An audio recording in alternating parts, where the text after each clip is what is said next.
Hi guys, ഞാൻ ചെറിയൊരു കാര്യം പറയാൻ വേണ്ടിയിട്ടാണ് വന്നത്. ഇപ്പോൾ നമ്മൾ ലൈവും കാര്യങ്ങളൊക്കെ കുറച്ച് ദിവസമായിട്ട് ഭയങ്കര ഡിലേ ആണ്. അതിപ്പം ഈ ഒരു മാസം കൂടെ കഴിഞ്ഞിട്ടെല്ലാം റെഡിയാക്കണം. മെയിനായിട്ട് എൻ്റെ ഒരു കല്യാണം ഉണ്ട് ഗൈസ്, ചെറിയൊരു കല്യാണം ഉണ്ട്. അപ്പോൾ അത് മിക്കവാറും ഈ മാസമായിരിക്കും ഉണ്ടാവുക. അങ്ങനെ എല്ലാവരും വിളിച്ചിട്ടുള്ള വലിയൊരു കല്യാണം എന്നല്ല, ഏറ്റവും സിമ്പിളായിട്ട് എങ്ങനെ ചെയ്യാൻ പറ്റും അതുപോലത്തെ ഒരു കല്യാണമാണ് ഉദ്ദേശിക്കുന്നത്. നമ്മളെ ഫാമിലിയിൽ ഏറ്റവും നിയറസ്റ്റ് ആയിട്ടുള്ള കുറച്ച് ആൾക്കാരെ മാത്രം, റിലേറ്റീവ്സിനെ മാത്രം വിളിച്ചിട്ടുള്ള ഒരു ചെറിയ ചടങ്ങ് ആണ് ഉദ്ദേശിക്കുന്നത്. അപ്പോൾ ഒന്നാമത് എനിക്ക് എന്താ പറയുക, അങ്ങനെ വലിയ ഓർണമെൻറ്റ്സൊക്കെ ഇട്ട് കുറേ ആളൊക്കെ വിളിച്ച് ഭയങ്കര വലിയ ഓഡിറ്റോറിയം അങ്ങനത്തെ ഒരു ആഡംബര കല്യാണമോ അല്ലെങ്കിൽ അങ്ങനത്തെ ഒരു സംഭവമൊന്നും എനിക്കിഷ്ടമില്ല. ആ ഒരു സംഭവത്തിനോട് തീരെ താല്പര്യമില്ലാത്ത ഒരാളാണ് ഞാൻ. അപ്പോൾ എൻ്റെ പാർട്ട്ണറാണെങ്കിലും അങ്ങനത്തെ ഒരാളാണ്. അപ്പോൾ ഒന്നാമത്തെ കാര്യം എന്ന് പറഞ്ഞു കഴിഞ്ഞാൽ അങ്ങനത്തെ ഒരു സംഭവത്തിനോട് താല്പര്യമില്ല. പിന്നെ നമ്മളെ ഫാമിലിയിൽ നമ്മുടെ ഒരു അമ്മമ്മ മരിച്ചിട്ട് കുറച്ച് നാളേ ആയിട്ടുള്ളൂ.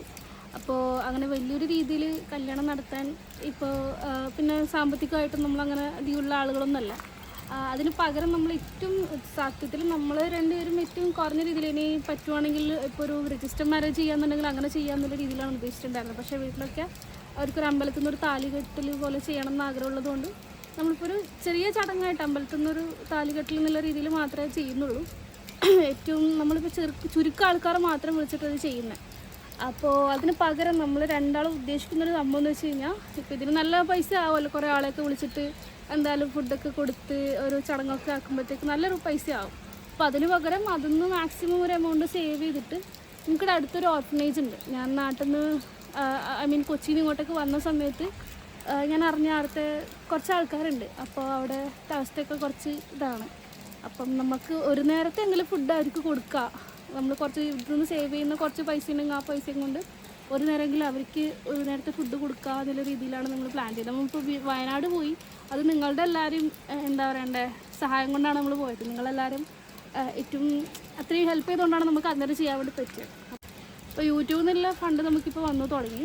അപ്പോൾ അതിന്ന് ഇതിലോട്ട് ഫണ്ട് ഇട്ടിട്ട് ഇങ്ങനെ അതിൽ ഒരു ദിവസം അവിടെ ചെന്നിട്ട് ഫുഡും കാര്യങ്ങളൊക്കെ കൊടുക്കാമെന്നാണ് നമ്മൾ വിചാരിക്കുന്നില്ല. പിന്നെയെന്ന് പറഞ്ഞു കഴിഞ്ഞാൽ നമ്മളിപ്പോൾ ഒരു കല്യാണത്തിന് വിളിക്കുമ്പോൾ ഒരുപാട് ആൾക്കാരെ ഒക്കെ വിളിച്ച് ഫുഡൊക്കെ കൊടുക്കാമെന്ന് പറയുമ്പോൾ തീർച്ചയായിട്ടും നമുക്ക് ഒരു അത്യാവശ്യം ഉള്ളവരാണല്ലോ എല്ലാവരും. അപ്പോൾ അവരെ വെച്ച് നോക്കുമ്പോൾ ഒരു നേരം പോലും നല്ലപോലെ കഴിക്കാൻ പറ്റാത്ത ആൾക്കാരുണ്ടെങ്കിൽ അവർക്ക് കൊടുക്കുന്നതല്ലേ കുറച്ചുകൂടെ നല്ലത്. അപ്പോൾ അങ്ങനെ ചെയ്യാമെന്നാണ് വിചാരിക്കുന്നത്. അപ്പോൾ യൂട്യൂബിൽ നമ്മൾ ലൈവിലൊക്കെ കുറേ ആളുകളെടുത്ത് പറഞ്ഞിട്ടുണ്ടായിരുന്നു. അവർക്ക് തീർച്ചയായിട്ടും ഇതിനെപ്പറ്റി അറിയുമായിരിക്കും. ഞാനിപ്പോൾ ഈ കാര്യങ്ങൾ നമ്മുടെ ഇൻസ്റ്റഗ്രാമിലുള്ളവരോടോ അല്ലെങ്കിൽ എൻ്റെ ഫ്രണ്ട്സിൻ്റെ അടുത്തോ ബാക്കി റീൽസിലോ ഒന്നും ഒരാളുടെ അടുത്ത് ഞാൻ ഈ കാര്യങ്ങളൊന്നും പറഞ്ഞിട്ടില്ല. പക്ഷേ എൻ്റെ യൂട്യൂബ് ഫാമിലീൻ്റെ അടുത്ത് എൻ്റെ ഏറ്റവും ഡിയറസ്റ്റ് ആയിട്ടുള്ള ആളുകളുടെ അടുത്ത്, നമ്മൾ അത്രയും സപ്പോർട്ട് ചെയ്ത് നിൽക്കുന്ന ആൾക്കാരുടെ അടുത്ത് ഇത് പറയണമെന്ന് തോന്നി.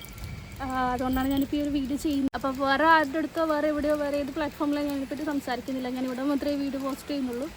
ഇത് കാണുന്ന ആളുകൾ തീർച്ചയായിട്ടും എന്നെ ഇത്രയും എത്താൻ വേണ്ടി സപ്പോർട്ട് ചെയ്ത് തന്നെ ഇത്രയും നേരം എൻ്റെ കൂടെ നിന്ന ആളുകളാണ്. അപ്പോൾ നിങ്ങളിത് അറിയണമെന്ന് എന്തായാലും എനിക്ക് ആഗ്രഹമുണ്ട്. ആൻഡ് സോറി, നിങ്ങളെല്ലാവരും വിളിച്ചിട്ട് ചെയ്യണം എന്ന് തന്നെയായിരുന്നു ആഗ്രഹം. പക്ഷേ ഇപ്പോഴത്തെ ഒരു സിറ്റുവേഷനിൽ അത് ചെയ്യാൻ പറ്റില്ല. തീർച്ചയായിട്ടും കുറച്ചാൾ കഴിഞ്ഞിട്ട് നമുക്കൊരു നിങ്ങൾക്ക് എല്ലാവരും കണ്ടുകൊണ്ട് നമുക്കൊരു മീറ്റപ്പും കാര്യങ്ങളൊക്കെ വെക്കുമ്പോൾ തീർച്ചയായിട്ടും എല്ലാവരും വിളിക്കാം. അപ്പം നമ്മളെ യൂട്യൂബ് ഫാമിലിയിൽ നമ്മളെ സപ്പോർട്ട് ചെയ്തിരിക്കുന്ന നിങ്ങളെല്ലാവരും വിളിച്ചിട്ട് നമുക്ക് വീണ്ടും എന്തായാലും ഒരു ഫംഗ്ഷൻ വെക്കാം. നിങ്ങളെല്ലാവരും അവിടെ ഉണ്ടാവും. പിന്നെ ഇതെവിടെ ഷെയർ ചെയ്യുകയോ കൂടുതൽ ആളുകളിലേക്ക് എത്തണമെന്നും ഒന്നുമില്ല. നിങ്ങളിപ്പോൾ കാണുന്ന ഇത്തരം ആളുകൾ തീർച്ചയായിട്ടും അന്ന് ആ ഫംഗ്ഷനിൽ ഉണ്ടാകുന്ന രീതിയിൽ നമുക്ക് അപ്പോൾ നമുക്ക് അന്നേരം കാണാം ഗൈസ്. അൻഫു ബൈ പറടാ.